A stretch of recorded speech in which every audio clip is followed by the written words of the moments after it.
সকাল সকাল ঘুম থেকে উঠলাম। উঠে একটা কথা চিন্তা করতেছিলাম, সেটা হচ্ছে 2 দিন আগে ফেসবুকে একটা বিষয় নিয়ে খুব তোলপাড় ছিল।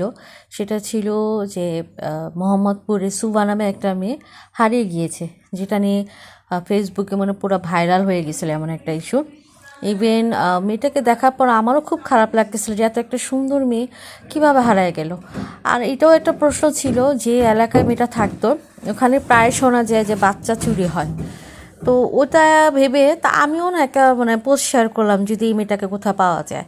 মানে আবেগবশত যেরকম একটা কাজ করে। আর চিন্তা করতেছিলাম যে যে আর সন্তানটা হারিয়েছে আসলে তার ওই সময় কী অবস্থা, যেহেতু আমিও একটা কন্যা সন্তানের মা, সো আমি ফিলিংসটা খুব ইজিলি ফিল করতে পারছি। তো যাই হোক, গতকাল হঠাৎ করে আমি আবার নিউজ দেখলাম যে মেয়েটাকে নাকি পাওয়া গেছে। তো পাওয়া গেল কিভাবে? মোহাম্মদপুর থেকে মেয়েটা হারায় গেল কই, নওগাঁতে। এবং দেখলাম সে নাকি তার বাসা ভালো লাগতেছিল না দেখে সে নাকি চলে গেছে।